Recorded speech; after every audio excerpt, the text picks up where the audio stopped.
Welcome to our first crit. What should we expect?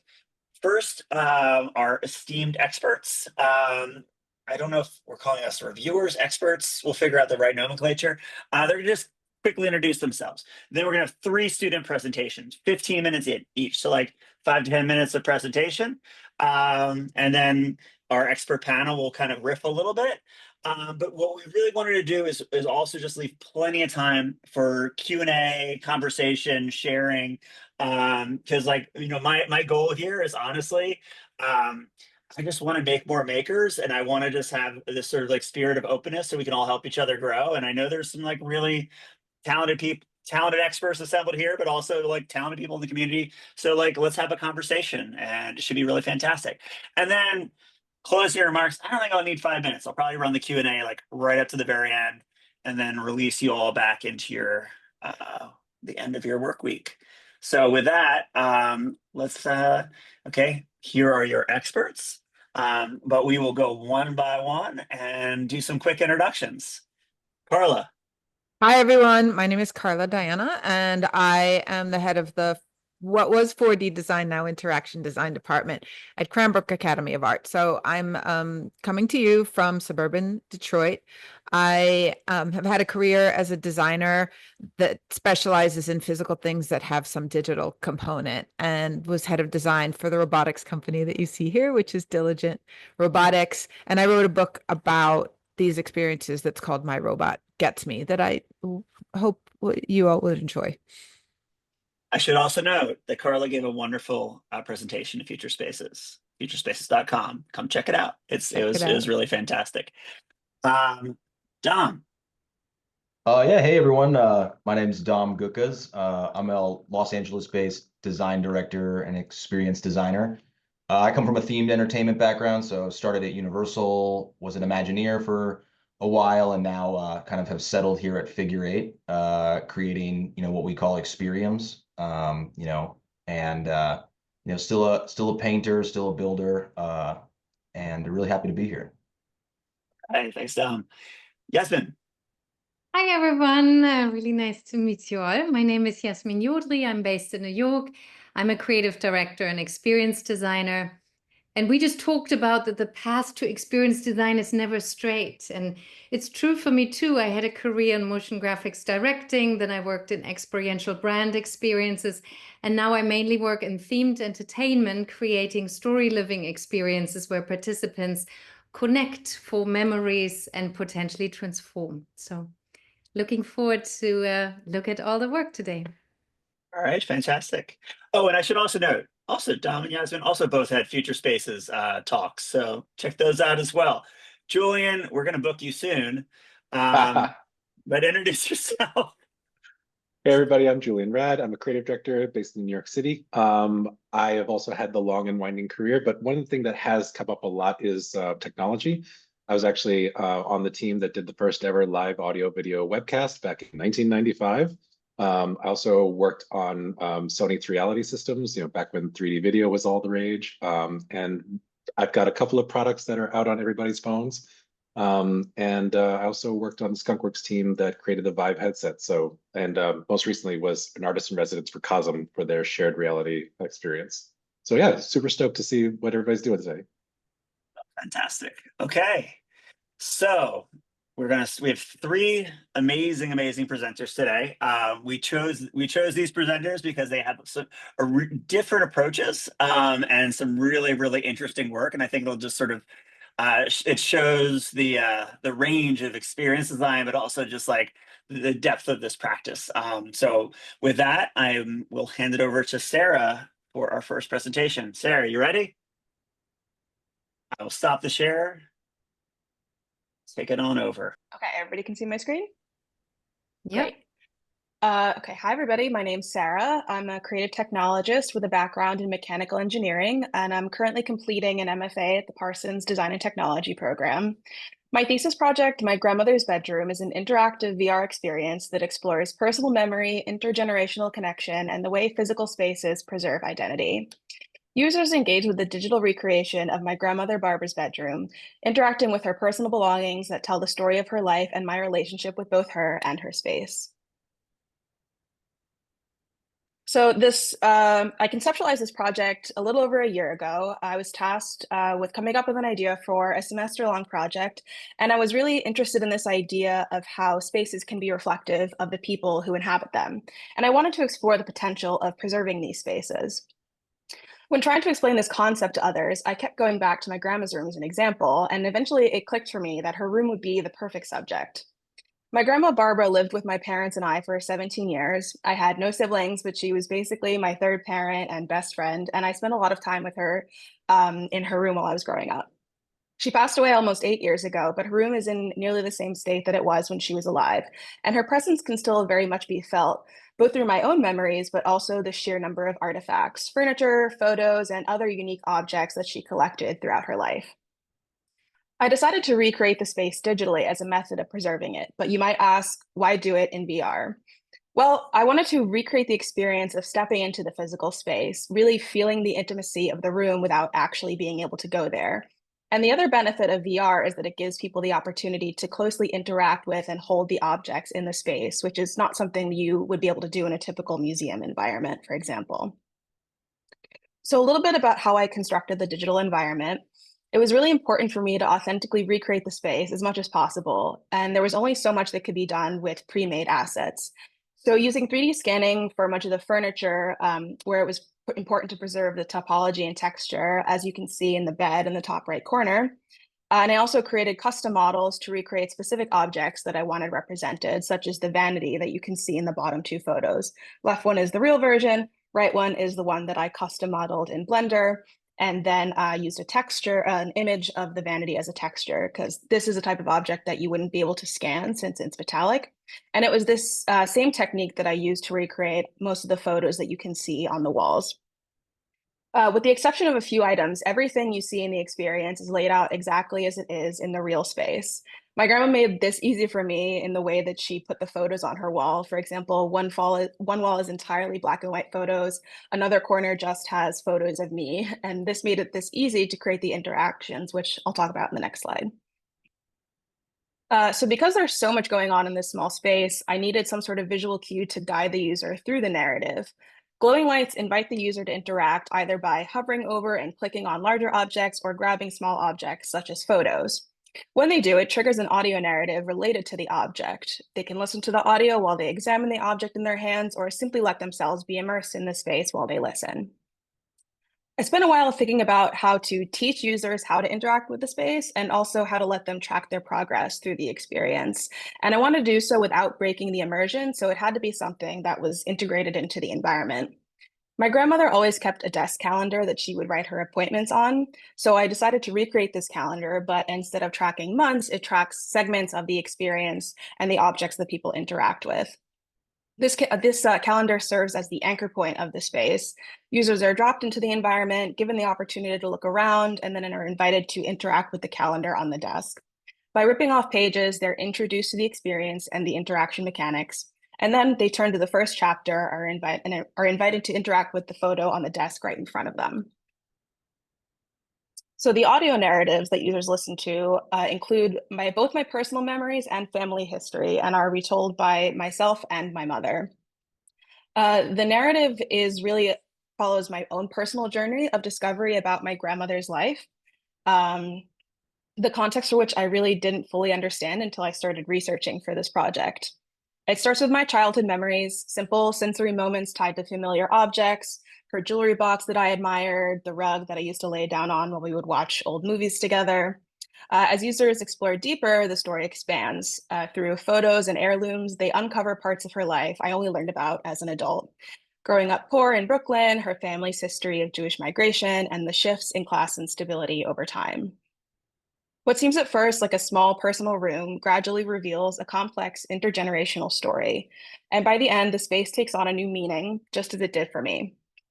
The stories that users will hear are sometimes only loosely related to the objects they're tied to.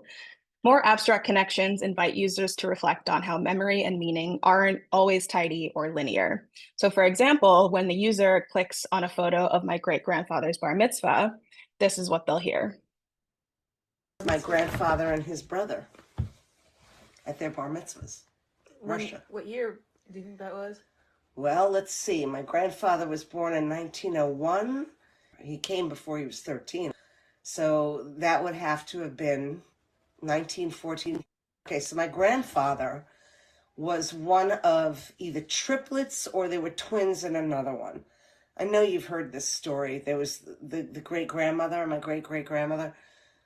So when it came time to come to the country, to America, they came to the boat and one of the children was sick. And the guards wouldn't let them on the boat. So the old bubby said she would stay back, take care of the kid, and everybody else come to America. So I'm not pretty sure my grandfather was one of the ones that came to America. I don't think he was the one left behind. But when a kid was well and it came time for them to come to the States, and she knew she was going to have some shit with the guards, she came and they gave her some shit, and she pulled out a bottle of water this big. And she said, "You see this? This is poison. And if you don't let me on that boat, I'm going to drink this right here." That same old lady, I believe, was the one who they used to use irons and stuff right on the stove. It heated. I think she burned her dress and it went on fire and she burned to death. This is one of the many examples of the stories that I heard growing up about my family, but it wasn't until I put them all together in this project that I was able to fully understand my grandmother's life. Next slide. So as for feedback, I'm in the pretty late stages of this project, but what I'm currently struggling on is how to guide users through a linear narrative in a confined space. Considering that because it's a real space and I can't move the objects around to suit the story, nor can I really limit access to parts of the room, I'd love some tips on adapting a story to an existing space and directing the attention of the user and pacing of the narrative. I'd also love for this work to live on past my thesis exhibition. So I'd love to hear about potential avenues for evolving this work or having it exhibited in some form. And lastly, this work evolved rather unexpectedly. I didn't set out with a particular career path in mind. I didn't know anything about VR and I'd never used Unity or Blender. I just really picked up the skills I needed to develop this project. So I'm still looking for clarity on where I could go from here. So based on what you've seen of this work, where might my work fit as a designer? Thank you. All I have. Hey, thank you, Sarah. That's fantastic. Okay. All right, let's go. We'll go to conversation mode.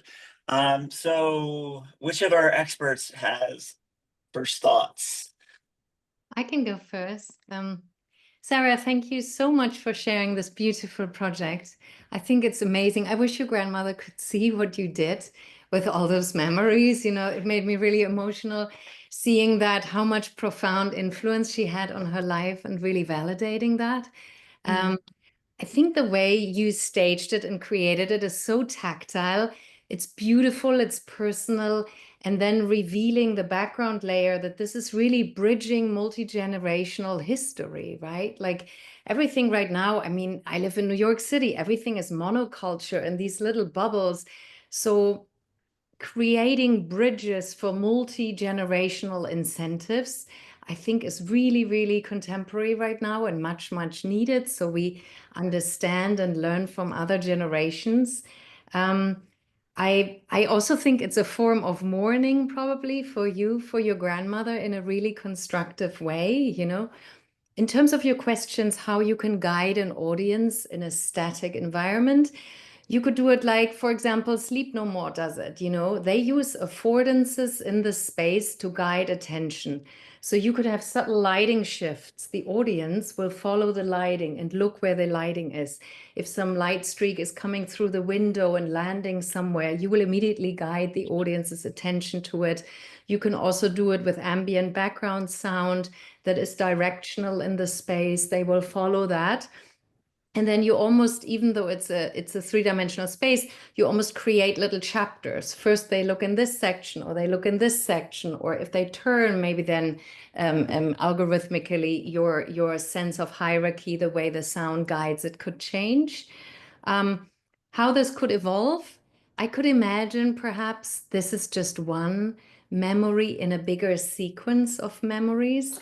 What's so nice is to really reveal influences you may have had in your life through different memories that you might be staging. Your grandmother might just be one of them, or there could be a platform where people share very influential memories, and you could exchange. If this was a very profound memory for you, what would it be for other people, and why is it so profound? And the meta level of the exchange, I would find particularly interesting in that.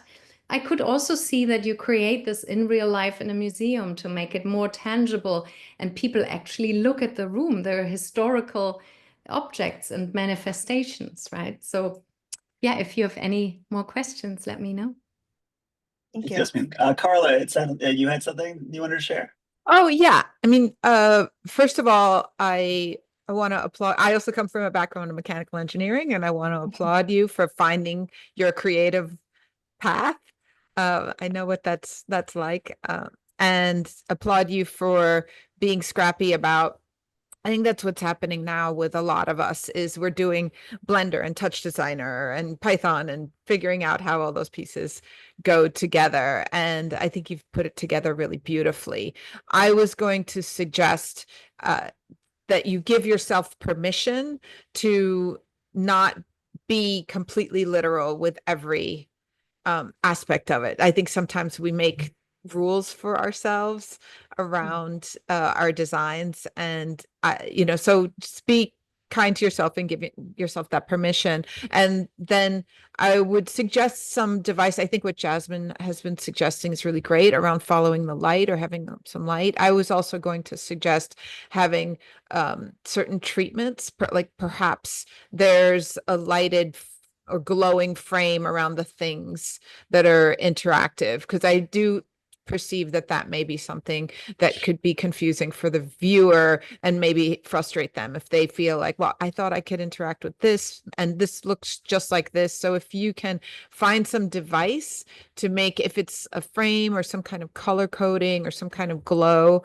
that distinguishes some objects from the other objects, that would be really helpful. And then finally, in terms of, how you wind up finding your audience and sharing this with the world, I would suggest looking into artist grants from different foundations, and perhaps finding a way, figure out, this is your very personal story, which I think is very beautiful, but figure out what threads in that story can connect with others in the world, perhaps with similar heritage or with similar family structures, or and what is that story that can touch others through their own stories. Absolutely. Thank you.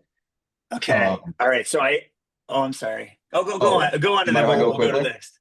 Yeah, of course, Tom. Go for it.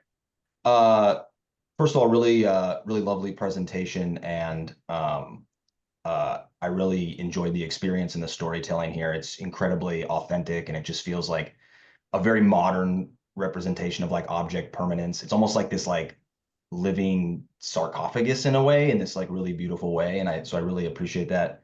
I think for your question about guiding the guest through a linear experience, one thought I had is I wonder if you even need it to be linear. There's kind of this really awesome organized chaos to the room where you can kind of almost jump into different points in a person's life that I find really fascinating about it. So that would be my first kind of thought. But I think if you do really want to do it linear, I almost wonder also if you break up the items almost by era, or maybe even the way that you experience them through your own life. I think you said you've interacted with this room like over the course of maybe 17 years. So maybe, and I'm sure you perceived it in different ways over that time. So maybe changing the perception is a good way to guide the narrative in a way. I think that could be kind of interesting and different. So again, just thanks for sharing. Really cool project. Thank you. I love it. Okay, so I think we're going to move on to Adi. All right, I'm going to jump in with one thing. I was just going to say that, like, if you're looking for things that are sort of nonlinear, immersive theater like Punch Drunk and Sleeping More and Then She Fell, those are all very, very good examples of like nonlinear. For linear storytelling or things that are sequenced, definitely look at games. and look at game mechanics, because it's like a lot of that has to do with like locking and unlocking and revealing and gating and that that whole world has a lot of they've figured out a lot there. So okay, and Julian, you're gonna get to chime in top of the next one. Okay, so with this one, we're gonna hand it over to Adi. Welcome, everybody. This is my thesis progress presentation called Altered Realities. A little bit about myself. My name is Adi. I'm a 3D technical artist with a background in motion graphics, and I'm really passionate about real-time interactive media. I'm also a grad student at NYU's Integrated Design and Media program, where I'm a virtual production graduate assistant at the NYU 10 at the Yard media production facility. So if you look to the right, I've had the opportunity to work on some really cool stuff, including projection mapping, ride simulators, wall cap, motion capture, and in-camera VFX. And I'm also an immersive experience enthusiast, and I find that blending art and technology to push the boundaries of human connection, ways to do that through joy and wonder. So actually, funny enough, I came to this program thinking that I was actually going to be a developer for VR, but since coming to the program, I started to find myself doing a lot more like location-based 3D technology-based mediums.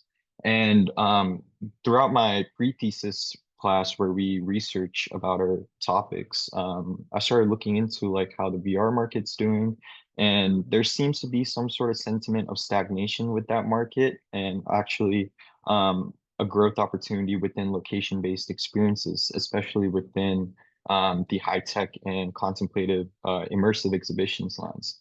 And even with VR, I found there were some sort of limitations, as powerful as it is and how advanced the technology is, especially with headsets. They have the tendency to isolate users, as well as limiting social awareness and creating shared experiences with the people around you. And so keeping all this in mind, I had an approach in terms of like, how can I create an experience that leverages, advanced technology such as real-time 3D and computer vision, but still enable collective interaction in a physical space, but still preserve a personal introspective experience typically associated with head-mounted devices. So here's a quick video of what I've been working on. Just want you guys to take a look and see how you all are feeling about this before I go and explain what's actually going on.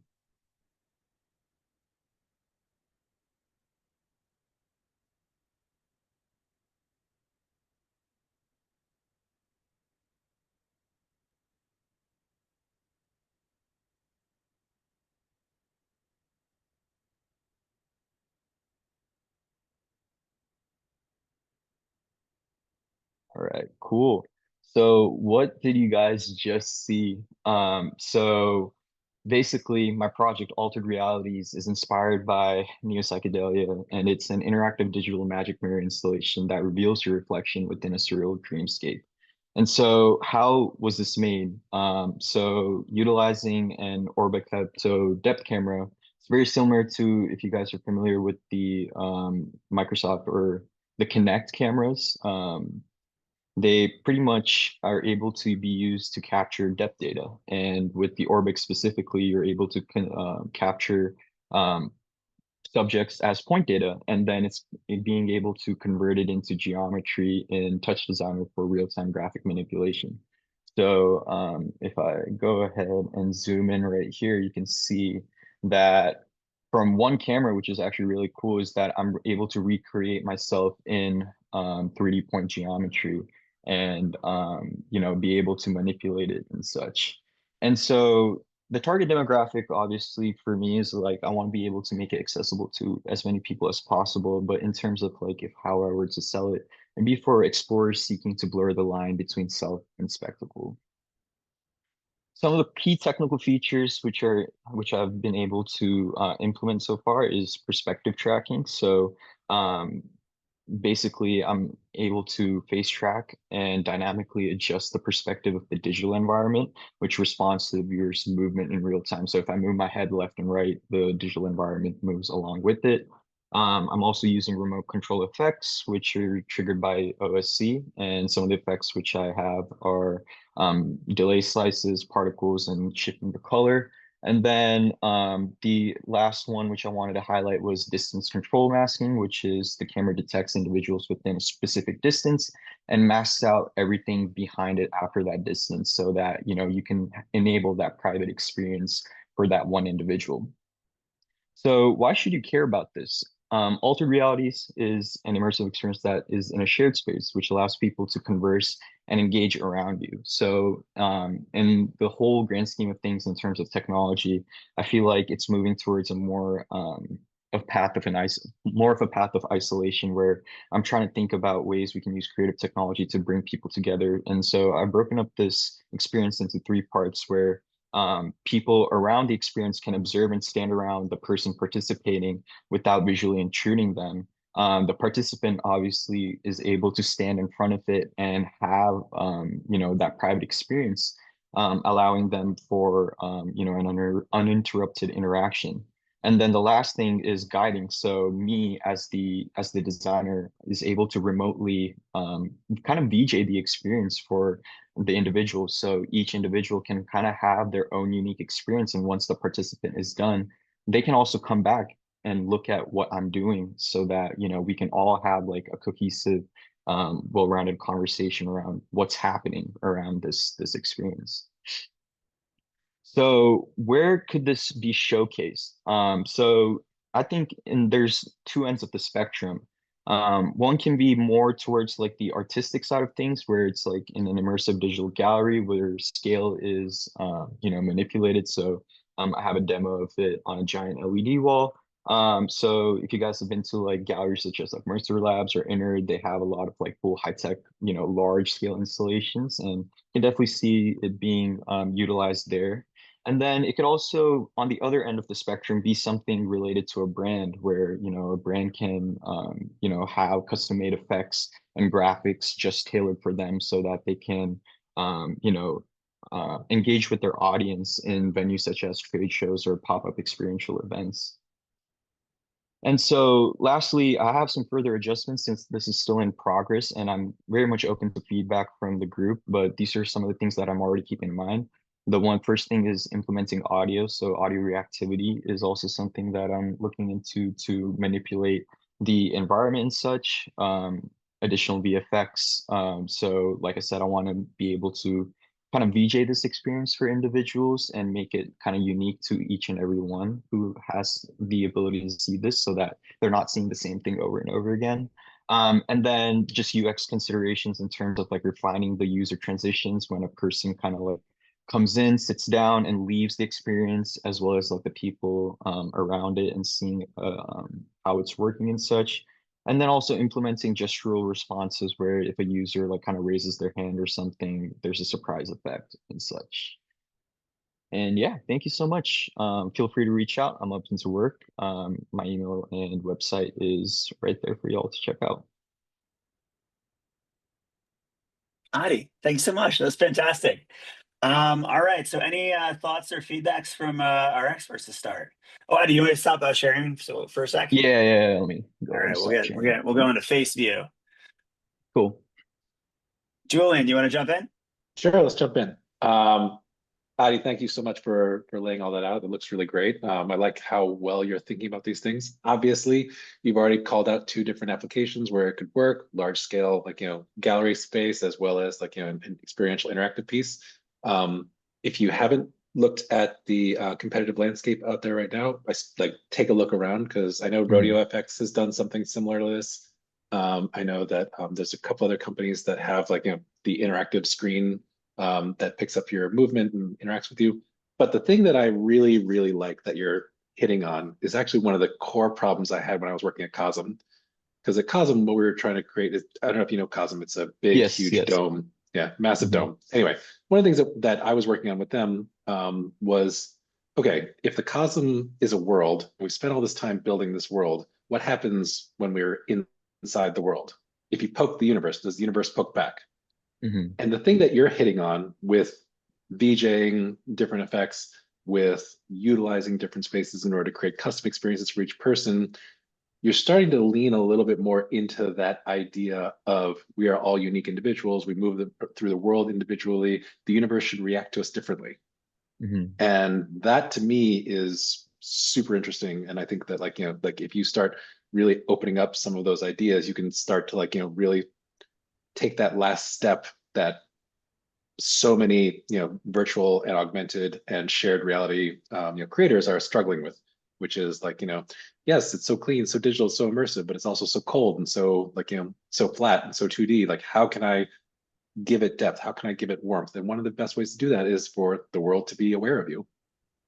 Yeah, definitely something that I'm, keeping in mind because, like I said, everyone wants to be able to have some sort of like individuality when it comes to having an experience like this, and you don't want to be seeing it same thing over and over again. Absolutely not. And Yeah. also it kind of, I don't know if you've seen some of those interactive things like aura photography and things like that. It's like, oh, everybody's purple. Okay, great. Like, I mean, it ruins the magic. And so if you're, like I said, if you're gonna create that world, if you're gonna create that space, one of the things that I think is the next step of experience design, especially in virtual spaces, is gonna be how do we utilize different prompts, different artificial intelligences in order to create personalized experiences that really resonate with each person differently and according to their own experience in the space. Yeah, Definitely. I'm gonna riff on that. Do any of our other experts have feedback before I jump in on it? Like, I'm gonna jump the line. I'll go quickly. All right. Oh yeah, go on. Go, I was Carla. just going to jump in and say, yeah, I love what you're going for. Here at Cranbrook, I've built a mixed reality space because to get us experiencing things with our body, the shared experience, I think is so important. As amazing as VR and AR is with a headset, it's so much better to just be free. And but what I would strongly suggest is figure out so we all get it, right? This collection of nerds, I think, gets it, but the other audiences might not. And the thing that's going to come across is going to be story. So if you can figure out how to embed your experience within a story, and it may mean partnering with someone, collaborating with someone who has the story. So maybe talking to your creative friends, or your business-minded friends, right? Like, or one of each, right? To come up with a case study that can illustrate to people how powerful this can be within the context of a story. Definitely. Yeah. Thank you so much for the feedback. Okay. Oh, we're up for the next presentation. All right. I'm going to jump in 1 second. Just get my thought. I was just gonna say I totally agree with what Carla's saying and what Julian's saying, which is like I think it's real, like the tooling and the experience is really beautiful. Like we actually do similar kind of stuff over at Blue Cadet. But I think where it really like levels up is if you can get the conceptual part of it, So it's like, okay, you've made something really beautiful and personal and a mirror and like all those things, but it's like, okay, well, how do you, how do you like add some like extra levels of depth to it? So like Marshmallow Laser Feast, I think is a really amazing example.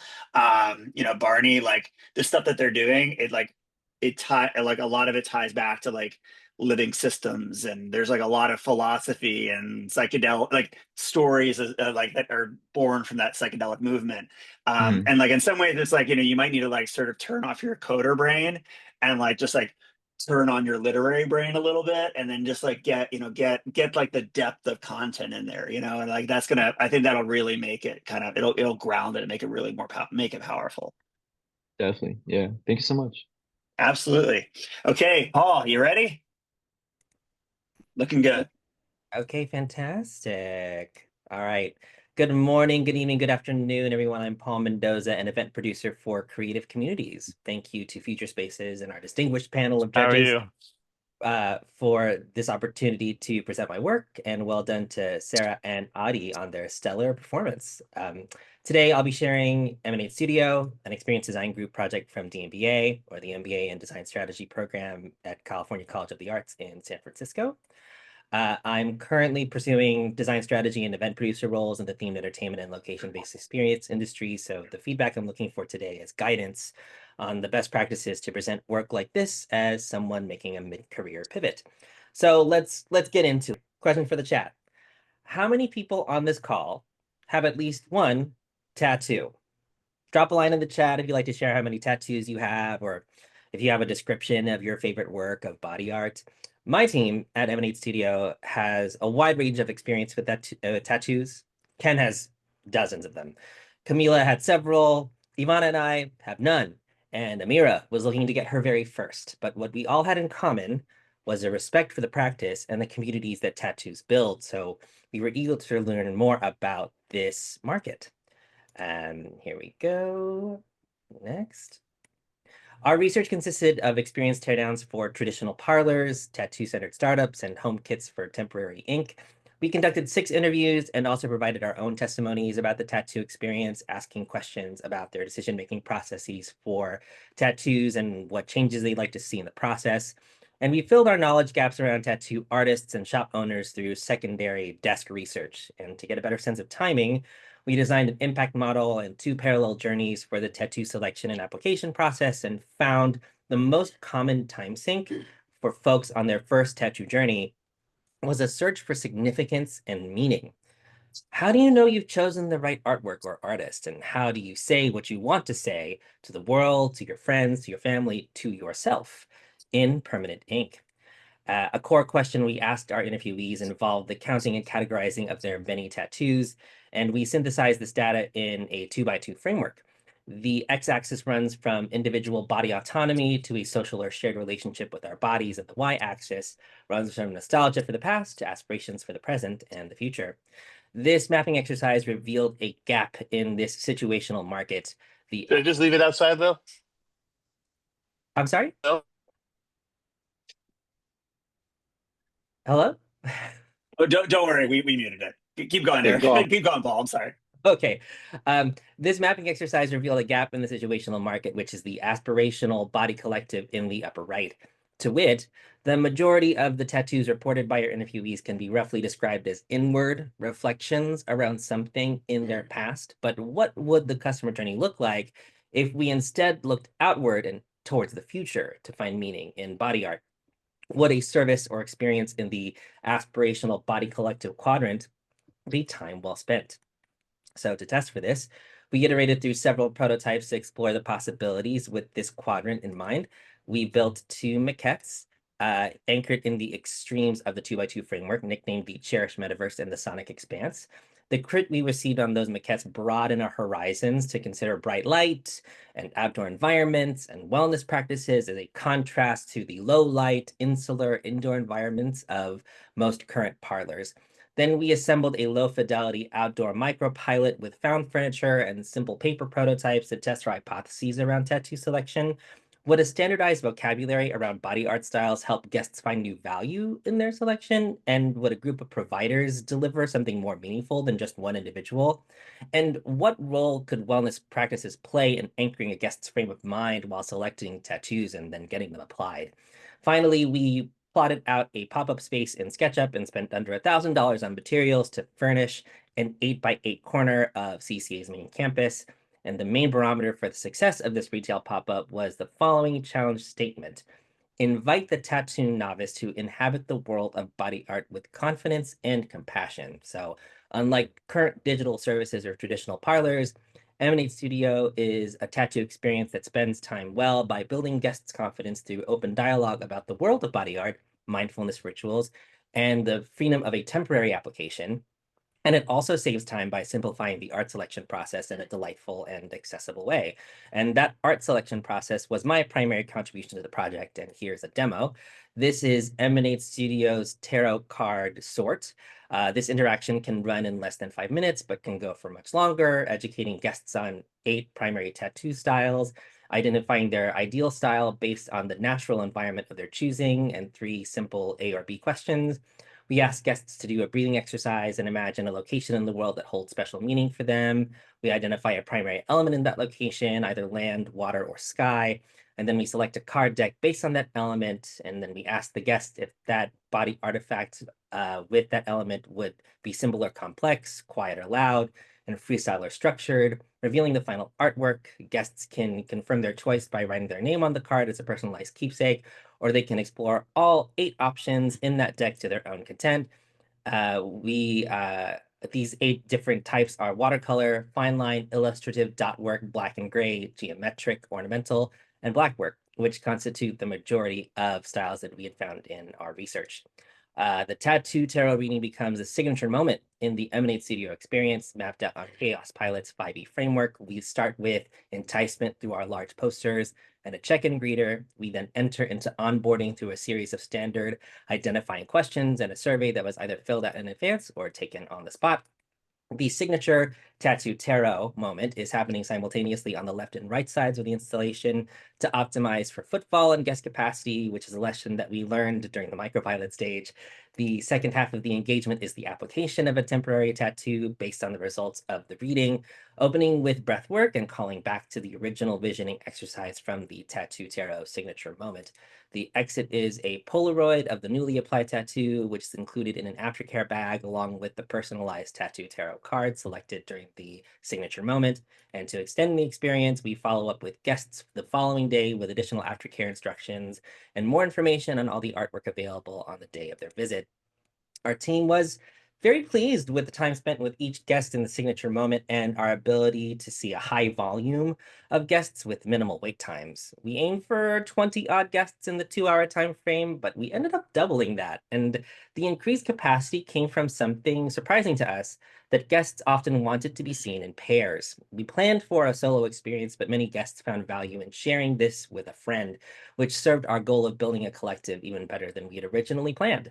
We were also pleasantly surprised by the appetite for repeat visits, a desire to experience the signature moment multiple times with different facilitators, exploring all the options and outcomes for an ideal pairing of tattoo art in land, water, or sky.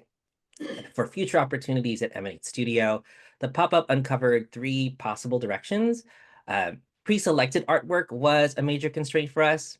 We had 24 selections coming in, but it would not be wrong or out of pocket for a guest to expect far more options than that. And the tattoo tarot interaction would translate well, we think, to a generative AI service that builds custom artwork based on prompts from the guest. The question becomes, what is the most ethical way to source a generative AI artwork model? How does this redefine the relationships between tattoo artists, parlors, and the artist-client relationship itself? Another pain point we found was in the transition from the tattoo tarot experience to the application at the center. We think the emphasis on efficiency reduced guests' appetites for additional time spent in the second half. Once they get to the application process, folks wanted to skip the breathwork steps and just kind of rush to the end, I guess. What additional story points could we add to the transition from selection to application to keep guests in the heightened state from the signature tattoo tarot moment?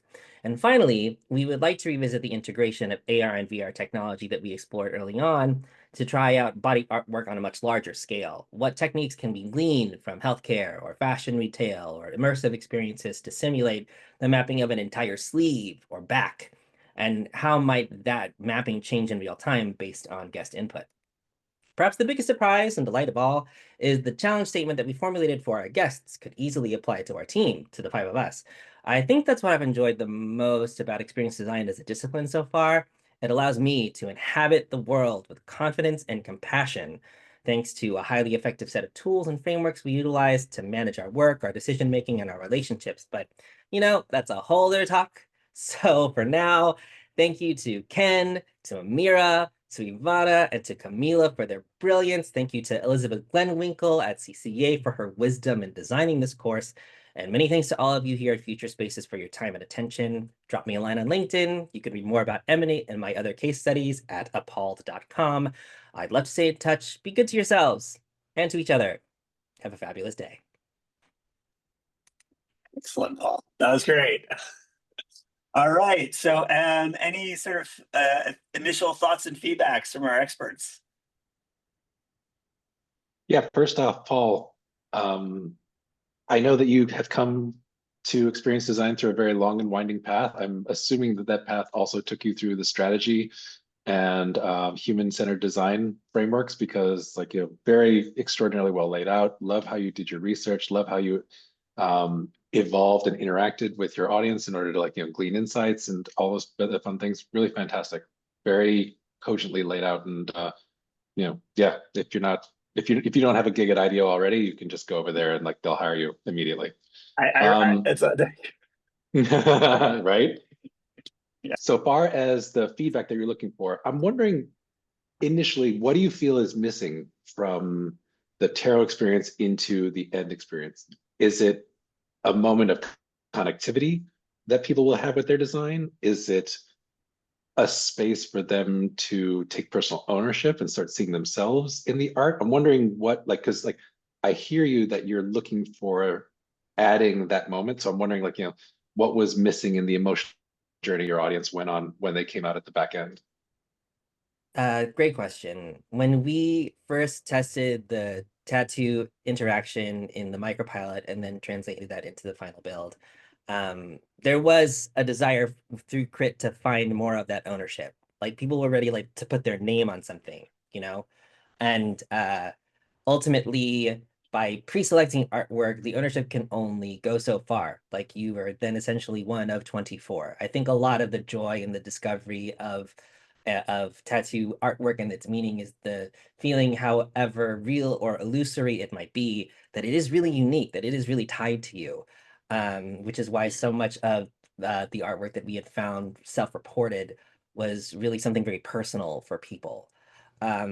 So kind of pushing the conversation towards something that's like a bit more universal, that focuses more on the types of artwork that manifests into meaning rather than like a translator like interpreting that for you as an artist, is an association that is tough to decouple, I think, at this point. I think what I'm looking for is getting more people familiar to speak the language of tarot. And I think just doing a speed run with 5 minutes can only get you so far. I think there'd probably be more steps required in order to get people more fluent in like a tattoo artwork language, in the same way that it's very challenging to get people fluent in design as a language or fluent in strategy as a language. It doesn't happen in 5 minutes, but I think it has that immediate like punch of reward.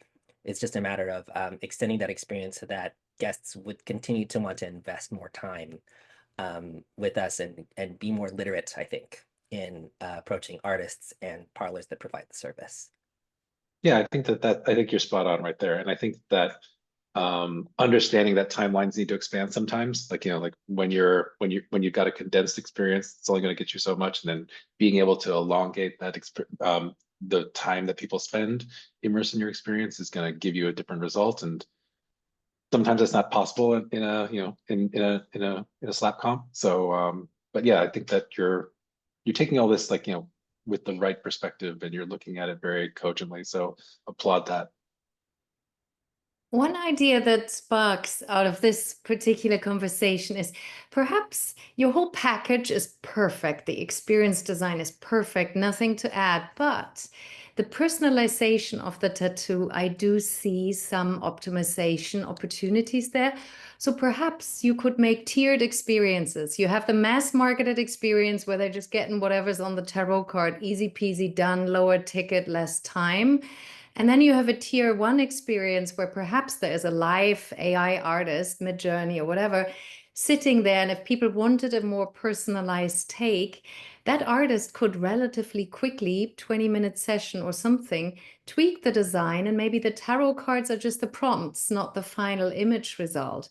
And then you would have something that's totally unique, totally meaningful for that person.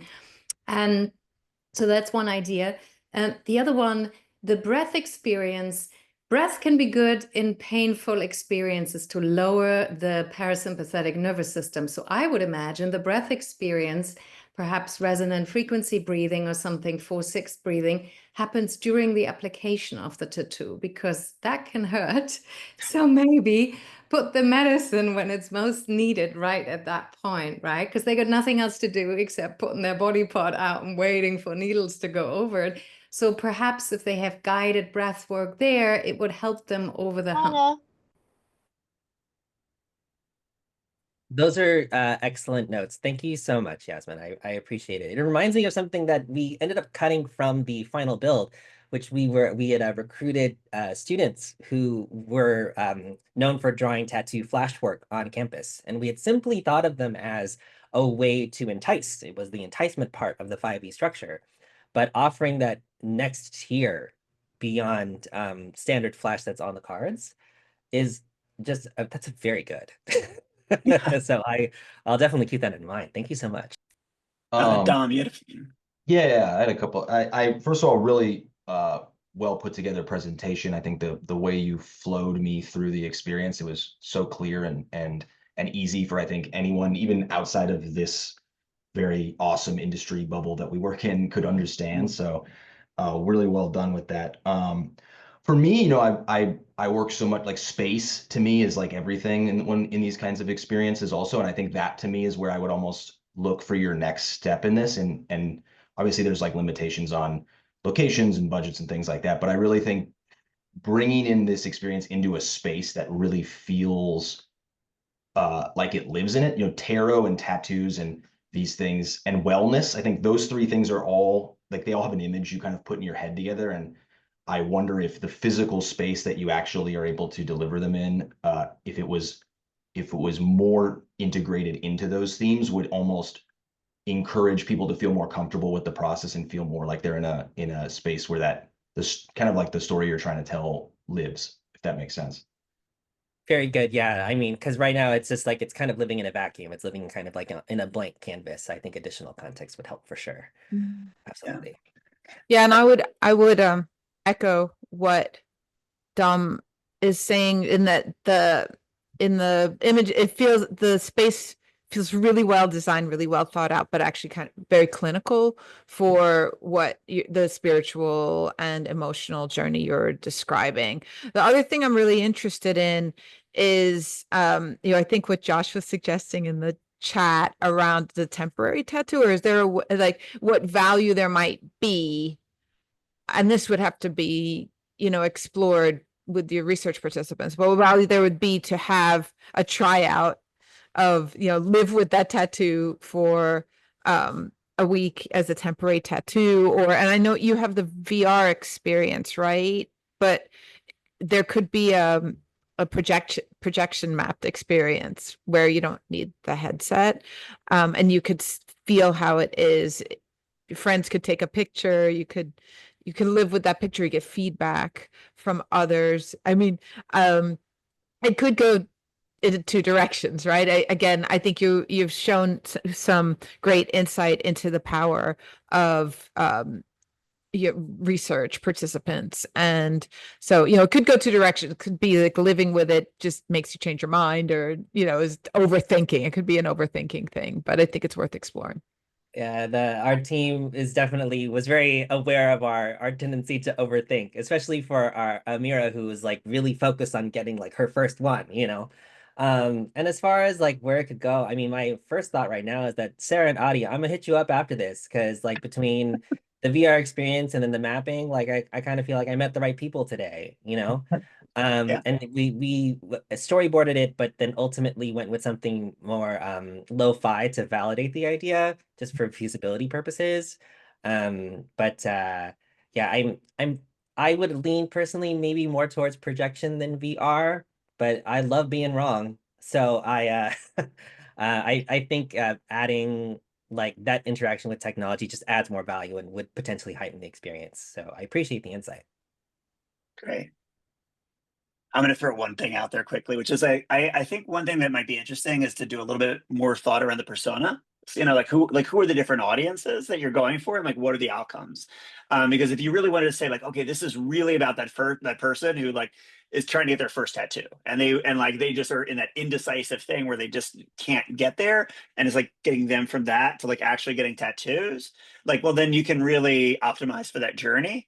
Rather than it's like, okay, this is the person looking for their 18th tattoo, which might be a very different kind of situation. So, and I think then you could also figure out like, if you look at some of the sort of best practices around digital products, like look at like a bunch of like Y Combinator videos, they'll try to say like, okay, what's the MVP and then how do you test for it? So it's like, okay, if the goal is to get 500 people with temporary tattoos that within 2 weeks go back and make it permanent, well, like that's a very testable thing where you're like, okay, we nailed it, we nailed our assumption, and it allows you to sort of dial up and down the experience to make sure that like you're successful. Thank you very much. Yes, I will definitely go back and revisit the persona. Like that first part of the challenge statement, the Hill statement, is very broad. Like a tattoo novice Yeah. could mean so many things. It's a really good point, Josh, because as someone who has a lot of tattoos, and I even wrote this down, is like every tattoo, at least for me and a lot of my friends who have a lot of tattoos, it's almost like every one you get, the next one is less sacred. Like you lose that desire for them to. I remember my first one, it was like I thought about it all like weeks and weeks. And then now it's like I got one at a wedding just because I wanted to. So like it's just so different how it is now, and so that is a different consumer. So I think it's a really good point. Yeah, and like it's an interesting thing. It's like, okay, well, how could you make sure that Dom's next tattoo is sacred? Like that would be, like because there could be different use cases, but I think it's really nailing those personas and then testing those use cases, which will make sure like you nail the product. And by the way, if like nothing else happens, then like you guys collaborate in some interesting ways and new things come out of it, like this will all be very, very worth it. So I think at this point, I think we can kind of turn this over to sort of like a more of an open QA. So if like anybody has some questions for our presenters or ideas or like wants to share, like this is a great time to do it. So, Jasmin has to jump off just to pick up her child, which I totally understand. This is also the problems of doing things on a Friday afternoon on the East Coast. But thank you so much, Jasmin. Greatly appreciate you. Thank you all so much. Bye-bye. Bye, Jasmin. Yeah, but I was just gonna say, if anybody wants to sort of jump on camera and or kind of follow up with some more questions or conversations, like this is a great time to do it. Also, Sarah, Addy, Paul, if you have any like specific questions you want to ask, like while Dom, Carla, and I are still here. Yeah. Well, Sarah, Addy, I'll defer to you while I collect myself. Presentations make me a little jittery, so I'm a little like, oh. Yeah. No. It's just, we can all do a safe breathing exercise now, like get into our bodies a little bit. I think it's very interesting because I think all three of you also have very different. It does show different sort of approaches to experience design, and different ways of sort of thinking about how these kind of tools plays out across virtual and physical space. Yeah, I think that's a testament to the breadth of this emerging field, right? Which is exciting. Yeah. Paul, if I may, one of the things that I didn't go into just because I wanted to give everybody a chance to chat, but one of the things that I was thinking about that you might be missing is that thing that we touched on earlier, that idea of the sacredness of the connection to the tattoo. And I'm wondering if you can take a look at some of the sacred practices of Aboriginal tattoos, like tattoos for other cultures that are like from earlier times than present tense, and see if there aren't parts of those either rituals or discovery processes that you can't utilize as touchstones in weaving together what is this new, more modern methodology of coming to terms with inking your body. And like I think that if you were to take a look at some of those other cultural practices that have happened, it would illuminate some of the things that you're looking for here. What I love about this conversation, thank you, Julian, to that, and also to dovetail with Dom's comment, it's just like we always converge on faith. Like that's the thing that kind of came to us with when we were working on this together as a team. Like it's this convergence on faith and what it means to what is sacred to us and what we actually believe in and how those cultures form and what the visual manifestations of that mean. I think the reason, because we in research, both with our interviews and then also the desk research that we had done, we explored Aboriginal tattoo traditions. We also explored like the culture of tattoos in prison, the culture of tattoos for gangs and the things with like cultural specificity, always approaching it with like a level of respect. I think the reason we went into a more agnostic direction was figuring out like, are we the people to hold the information? Like, how do I present this with respect? Because I think that if you can remove yourself from the authority and be more of the inquisitor. So it's not that you're providing people with answers, but instead holding space for where those questions can be asked. And that way, inviting your audience in to either level up or shift or like, just some intervention into the process that gives them an opportunity to rethink and repivot their perspective on it. Yeah. So Paul, the other thing I'd say too is did you go to you're in LA. Did you see the tattoo show that they had at the Natural History Museum of LA a few years You back? know I did. Yeah. Well, what's interesting, and I'll tie this to Adi too, which is they actually did have like an augmented reality and like a photo booth where they were able to do that kind of stuff. Cool. And like, so Adi, what I was talking to you about, like anchoring the stuff in content, like this is the exact type sort of thing. So like, like finding someone, finding that like, okay, well, what's the content use case that like has some real depth to it, and then how do you bring in that technical innovation part to create something really special?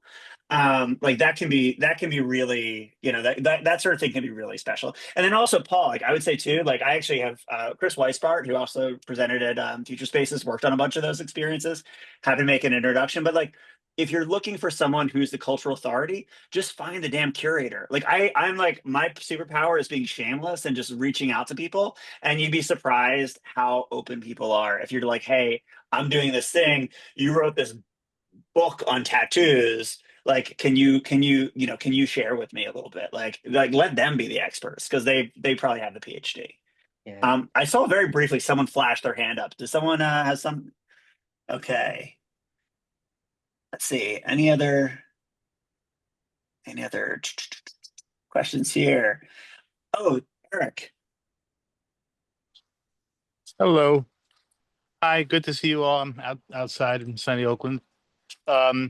I spent many years working at the New York Hall of Science, where we built a huge interactive space that's still up. If people have a chance to go out and see it, it's called Connected Worlds, which addresses some of the issues that you're talking about. And the one that I want to highlight is what Josh and others have pointed out, that the magic is the magic, and that's great. The content is why most people are doing it. And trying to find a way that the content actually gets embedded, or the participants actually are drawn to incorporating the content into their life, has been the trick. And beyond that, the trick is finding out whether that's true. So it's great to do front end research, formative research. I'd be very curious to know how some of these goals, like increasing spiritual connection and all that, are addressed in a 20-minute, 30-minute interaction, and how you would learn from that, whether there are things you can do to modulate it. I like the idea of sort of a follow-up care kit, but trying to find a way that these magical interactions, and they're still magical to people even after we did our exhibition several years ago, how they reinforce your sense of the content that's being conveyed. In that case, the content was system processes with regard to the environment. And I do want to invite anybody who hasn't been out there to see it. It's pretty stunning, the environment we were able to do it in. So thanks for this session. I've really learned a lot. Thanks. Oh, fantastic. I'm going to shout out to Theo Watson from Design.io, who created Connected Worlds, is coming to Futurespaces, I think next month. So a friend of mine, lovely designer. Oh, May 9th. There you go. Thanks, Joyce. Awesome. Okay, but all right, just locked them in. Okay. So Eric, if I may, I have a little bit of a rant on this subject. Rant away. I think that for me, one of the biggest problems is that we're still thinking with a very directorial mindset when we're creating experiences. We're still thinking that, like, it's like the same thing that happens when you go into a theater or into a cinema, and you sit, and then A to B to C, the story lays out for you in this kind of like, perfect way. And that's because, like, we're just passively taking it in, right? While we are all having different reactions in our absorption of the story, we all experience the same story, right? We're sitting there in the screen or the actors or something like that. When we're creating interactive experiences, when we're creating experiential pieces, we are no longer the director. The person, the audience member who is co-creating this piece with us, they are the director. They are the ones that are choosing to do this, that, or the other thing. Yep. The only thing we can do is provide suggestions. And so, and an armature, you create this environment. So it's not just suggestions, but the armature is very suggestive itself. Sure, but like one of the things that I always tell my associate creative directors is like, okay, you created this this whole design experience that you want people to go through, and they arrive and they need to go to the bathroom. Where's the restroom in your space? Are they going to walk through half of it to get there? Or like, I Absolutely. mean, Yeah.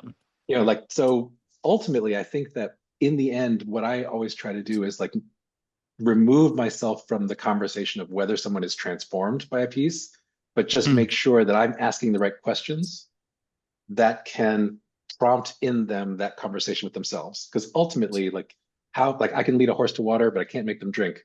But sometimes, like, you know, all I have to do is show them the water and they feel full. So the main thing is just making space for them to be able to have those conversations, which is ultimately what art is all about anyway, right? Like we're creating something that is utilizing different senses or different sensory inputs in order to create opportunities for people to relate to it and ask questions about themselves and their lives and the purpose. So what we need I here love is a beer and a table and an hour and a half to talk, to address exactly what you're describing, which are essential questions. We don't have that, so hopefully some other time we'll be able to do that. Hit me up, Eric. Next time you're in I New will York, say next that time a I'm in bunch of Oakland. people some Yeah, people are going to be definitely. at FITC in Toronto. Some people are going to be at WXO in London. I'll buy the first round there. There you go. Sarah, I wanted to actually circle back a little bit to actually your project, because I think what's really interesting, and I think it reflects what Julian was talking about, is that project is so personal and the content is so personal. But like I could actually see, but it's like, but I also am like, man, like how could you almost make it more? Could you, if there was a way to like take away the room and the specificity of it and you can make it more of a framework so that other people could inject their own content, their own stories, like how, like, like would that also be an interesting way to go about it? Because it's like, because it's wonderful to be within your family, but I was like, man, I kind of want to be within my own. Hmm. um Absolutely. I mean, not right now, they're a pain in the ass, but like, well, my Yeah. kids are fine. My mother's a fucking lunatic. Go on. Yeah. I think it would be great if this technology was more accessible. It would be great to be able to preserve, personal objects in such a way. I don't think this project ever would have formed had I not had the space to do through my thesis. And obviously, like the technological platform that I already came from. But that's a question I get a lot, is like, oh, it would be so great if I could do this for my family, or this makes me think about my grandmother. And that's, what I really like about this is, people would ask like, what's the audience? And it's such a hard question to ask, because it's like the story clearly resonates because everybody has a story like this. You know what I mean? Yeah, I don't know how you could extend it to other people, but I think that would be such a great thing. Yeah, I mean, to me, I mean, there's some version of this where it almost is this massive house of all these different people's lives, and you can kind of traverse it. And to me, what I really connect with it is that I actually really enjoy the like slice of life aspect of it. The fact that it is so oddly specific, like even just the story your grandma recorded and you shared is something that you just don't hear those kinds of things in your day to day. And so those little slice of life moments are fascinating to me. And I almost wonder, do you have this, you know, house of memory where you can move through and other people's lives and experiences are there? And then that brings me to this idea where it's this almost in a way also has this like, it could become almost a sort of service element to it, where I could definitely see like, people who are in mourning or grieving, using this as a tool and working with, let's say it was a provider, you yourself, or a service where like you could almost, like I said, it's like the modern sarcophagus in a way, where it's like I can always go see my grandma's room now because you've immortalized it for me. And I think there would be a strong interest in something like that. So there's kind of this almost one version where this is very open source, and then there's another version where it's incredibly intimate and personal, and you almost protect it. So I don't really have an answer for you on that, but I think it's just fascinating to me, and it makes me want to think about it. Brad, you want to share about memory palaces? Oh yeah, sure. I don't know. I'm imagining a bunch of people in this room are familiar with memory palaces, but they're this idea of sort of a lot of people who are like competitive, compete in memory challenges, use the memory palace as sort of a construct where they visualize a home or some space that's usually personal to them, and then they assign memories to specific objects. And when they want to pull up that memory, instead of like digging through their memory about, well, what was that thing? They visualize the object. And the object is the thing that ends up being the pathway to sort of access to memory. The really cool sort of vehicle, and like you've really just like built a memory palace of sorts. Yeah. There's a great book called Moonwalking with Einstein by Joshua Foer, brother of Jonathan Safran Foer, and he actually won the World Memory Championship by learning this technique of memory palaces. But it's worth noting. Sorry, I feel like I've been monologuing a little bit. Carla, did you have any thoughts on this one? Yeah, I think, well, like what I had said earlier, just thinking about audience, I think is really key, and how to, either find folks who had similar experiences, the immigrant parent, grandparent experience, I think, has a lot of alignment, or the other direction, right? Or some vehicle for folks to share. But I also just noticing all the comments from folks around, oh, this reminds me of my grandmother. I mean, you've created a very moving experience. And I wonder like where there exists an opportunity for folks to share their own stories in some way. Yeah. And I think you're going to do that one of two ways. Like one, you either simplify the environment so that it's like so that anyone can place objects within an environment, and like it makes it easier to like scaffold, which is kind of like how UX works. It's like like UX, you can show text and photos because there's a framework there.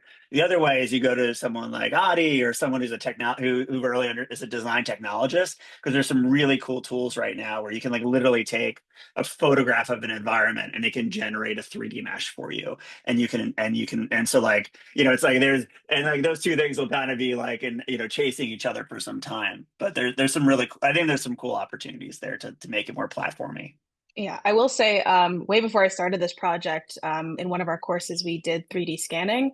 And for that, I scanned my entire apartment, and it sparked a conversation of like, how do we preserve the spaces that we exist in? Like, think back to like your first college apartment or your childhood bedroom, and how like, you remember it, but it's not the same as actually being in that space. And these apps are free. There's Polycam, Scaniverse. Anybody can scan, especially like small objects like photographs are really easy to do. And then the other thing I'll say is that when I was doing research for this project, the audio that you guys heard was my mom. And so what I did was I just pressed record and I said, like, who's in this photo? And then she just went off, and I was totally not expecting her to tell this story. And I've got like 10 others like that. So I think it would just be so great, not only for people to share their own stories that they have attached to objects, but also like their family members, because luckily I can do that with my mom. And doing this project, without that, I might never have gotten the opportunity to do that. But my grandmother, I'll never get to hear her version of these stories or the memories that she has attached. So, how they have those cards that you can sort of give to your parents and grandparents and say, like, what was it like when you were a kid? Like, could we do that with objects? I think that might be really cool. Yeah, I also, what's coming to mind is the work of Brenda Laurel and the theories around computer as theater. And I think that would be great insight for this project. I'm also personally going to have to peel off, and this is such a great discussion. And thank you so much, everyone. Okay. Thanks so much, Carla. Really appreciate having you here. Sarah, if I might, I would actually encourage you not to worry so much about like, expanding into other people's experiences yet. Like you can make it so that like you can take the framework of it so that people can customize and make their own version of it. But I have a very different background than you, and yet the stories that were being told there, like, brought back all sorts of memories for me of my grandmother telling me stories about my great grandparents and everything. So I think that you're tapping into something that's universal already. I think that if like just honestly, I'll just say lean in more into it.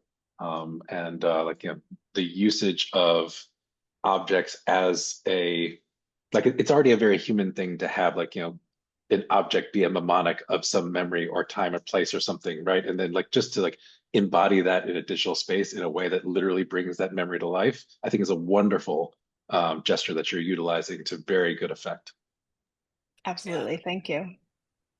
Sarah, I would just say, as like someone who's like graduating and looking for jobs, though, if you are like, oh man, like I would love to see how this could like become a platform, like you're not going to do it yourself, but like go get a job at Meta, or go get a job at Apple, Yeah. like there's lots of place, or there's probably lots of groups that are chasing that dream, and you could join them. Sure. Not even Yeah. that. I mean, like you could very easily take this framework that you've created and turn it into patient journeys for people that are like, learning Yeah. about disease states. There's a great educational component to this that would be very easy to implement. You can just take what you created and just like, just reskin it. I mean, like, the utility of what you created is already there. It's just a matter of like, like finding where the need is that's going to like, write a check. Yeah, For sure. and sort of, and to circle back to I'm sorry, I'm going off, You're but good. all right. I'm gonna go, and then I'll create some space. But like to circle back to some of the stuff that we're talking with Paul about was like if you can also have a good sense of who the persona is, who's the audience for this, and like what is the experience that you want them to have, and then also like what is the target dwell time, or like or reuse kind of time, because like if you can make it testable, then you can actually refine the product. It's a little hard without that to like know if it's actually working, Right. like and look at if the persona is your mother and she spends 2 hours in there, then like check, you've done it. If it's Julian, maybe it's 7 minutes, and that's still a great success. But I think making it testable will help if it's being if you're able to refine it. Right. Yeah. I've done a little bit of testing, and I'll be doing a lot more in the next 2 months. So I Tuning will let into you one of those know. future spaces right now. It's so good to just take in. Yeah. Sarah, oh, sorry, Jill, go go ahead. ahead, Josh. No, good. I Oh, was just no, gonna say, I was Sarah. actually gonna I just wanted to jump over to Adius real quickly after this, because Okay. I want to talk Yeah. a little bit about that too. Yeah, totally. I was just going to Okay. give you one provocation, Sarah, and that is like when you attach the object and take in the memory, feel free to get immersed in the memory. Change the room, change the space, let the memory take us over. Like when you're showing us that image of like of the two men, I believe they were your great grandparents, that your mom was telling you the story. Like the thing I wanted to have happen, and this is always a big beef of mine, skeuomorphism in VR. It's just like, why do we create this fully digital customizable space only to recreate life in a very clunky, awful way? But if you were to like, have that moment where you take the photograph, and then as your mother's speaking, have the room and everything else melt away and take us into that memory in some way, even if it's just a 3D rendered still of the image itself, it would still feel magical. And it would still feel like that memory's coming to life, like that memory palace is just shifting and opening for us. Yeah. I've heard that's one I've heard a lot and would love to implement. It's just one of those like cherry on top things that I'd love to be able to do if I had all the time in the world. No, it's I like hear you. it is like 20 billion times more work. But I mean, I think that you would find that it would take you beyond target audiences like your mother, who has like a very like, for her, like she's already imbuing so much of herself in opening these memories, to somebody who's a complete stranger like myself. And then like, like for me to be able to get lost in it beyond just empathy, but get into like the storytelling of it. Absolutely. Yeah. Thanks for that. So Adi, I wanted to talk a little bit about your project, and I also wanted to actually connect it to some of the work so Dom did a really fantastic presentation at Futurespaces, and like one of the things I actually really appreciate about Museum of Ice Cream is how much they design for emotion. And I think like I think that in some ways, like I think that yours has a very sort of like visceral feel to it. And like I was like, what would this look like if this was at Museum of Ice Cream? Like, what would this look like if this was at Meow Wolf? Like, like how do you use it to like like how do you use it to create like that's a specific state of emotion beyond all. So like that's something I when I was looking at your thing, that's like where my brain started going. Yeah, and going back to some of the, critiques in terms of like, the narrative behind it, right? So I can develop my own narrative in terms of like what I'm presenting for my thesis, but at the end of the day, if I wanted to say like make this for a client, right, they have their own Yeah, narratives in terms of like how they want to be able to present it. And you know, I can develop the graphics and visuals and effects based around that narrative. And that's kind of like totally. where I wanted to go with this project more so rather than yes, like I should be able to make my own narrative, and that's something which I'm developing for when I do present it as a thesis. But the approach in terms of like what I took this project is more so like, hey, if you're a prospective client, how could I tailor this experience towards what you want? Right. So by the way, like you could totally get a job at BT Pro or like probably even like a Blue Cadet. Like because like I would say that like, you know, because to me, like I looked at that project and I was like, this is a really amazing demonstration of like a creative technologist. You know, and like and like in a studio like Blue Cadet, we have three disciplines. So we literally have narrative strategists, you know, narrative people. We have people who are like visual designers, and we have creative technologists, a lot of whom are actually visual designers that also do code. So like in some ways, like within an agency context, like you're probably the easiest to place. You know, like I totally know what you know, like what roles you could easily get, you know, with that skill set. And I think your portfolio demonstrates that skill set very, very well. So I hope you didn't take that as a critique at all, you know? Oh, appreciate it. Yeah, thank you so much. Yeah, I mean, to Josh's point, I think what was jumped out the most about your presentation to me was you hit the nail on the head right away for me is like often when we get into like AR, AI kinds of things, I kind of, you know, for especially with where I am now, the Museum of Ice Cream, kind of like our core brand tenant is like connection within our museum. You know, the museum actually was kind of our founders created it because they wanted a place where people could go and be together in person and do something that was a little unconventional, maybe. And often, you know, VR experiences are so isolating because of the headset and because of the way that you feel. So, you know, it's often a singular experience. Even if there are other players in the virtual world, you still don't really feel, at least for me yet, that connected to them. And so I really like the way that you're looking at this as a way to promote the communal aspect of experiencing it, because it's something that I don't hear enough in this kind of tech world. You know, it's so often I think or even when they are promoting the community is virtual rather than I do think there is a strong value in, even if we are in a virtual world, we are still also physically together in the same world.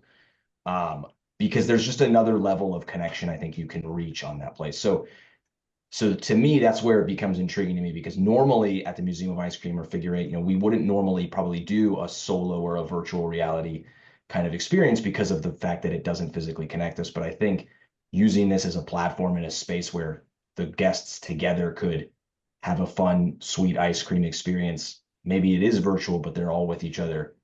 You know, that's a tool that, you know, I haven't really seen before. So that was to me the biggest way I could see this transition to more of a theme entertainment space and distinguish itself differently. Definitely. Yeah, thank you so much.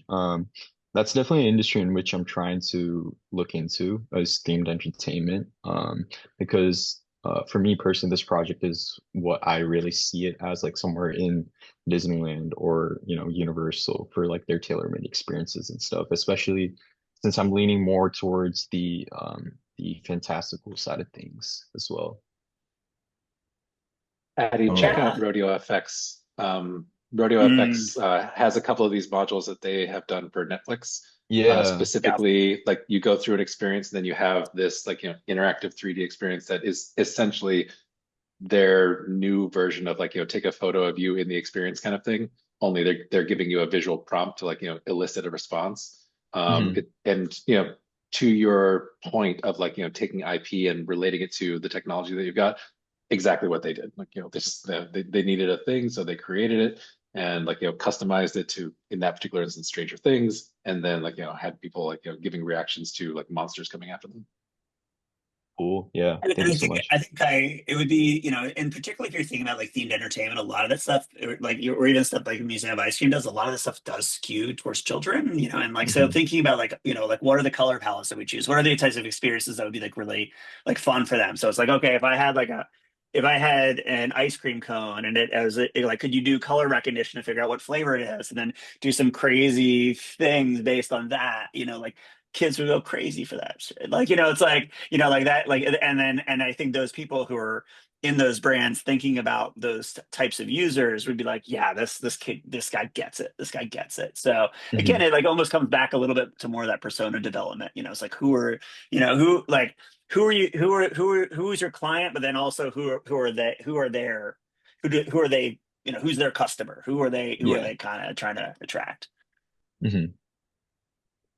All right, so we have like 2 minutes left. Any kind of thoughts, questions, even feedback on the format here? You know, like this is our first student crit, and I also wanted to say, like, Adi, Sarah, Paul, thank you for being like the guinea pigs for our first student crit. Very, you know, this is very, very brave of you. It's a lot of people here, you know, looking at your work for better or for worse. I know that's a lot. You know, if it's going well, just let me know and I'll do more of these. Also, a high bar for future student crits. Absolutely, absolutely. Super fun. Well, I guess we're at time. But is there any parting words from our remaining experts or from the audience here?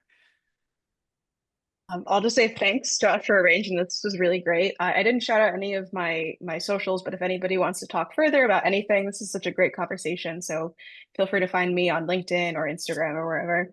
And thanks again. Absolutely. Yeah, thank you so much, guys. Really appreciated the opportunity to present my work and the feedback which you guys gave. And it was a great format for a first run. So awesome. Okay, awesome. And Paul, Yeah. I'll see you down at Saltel. Yeah, if LA Hive, stand up. You know, let's not be strangers, okay? Like the weather is good. Apologies to East Coast. So sorry. Although I did hear it was like 75 degrees in New York recently, so that's fun. So congrats to you. That's right. Thanks everybody for being here today. This was really fantastic. We'll keep it going. Let me know how I can make this better. And like, let me know, like, I just think it's fantastic for this community to support one another, to support people coming up. But I think it's also just like very, very inspiring to sort of like see the things that you guys are working on. And this is definitely helping me sort of think about my own practice and stuff as well. So thanks to everybody. Have a wonderful weekend. If you need any help connecting or whatnot, just give me a shout out. Happy to facilitate.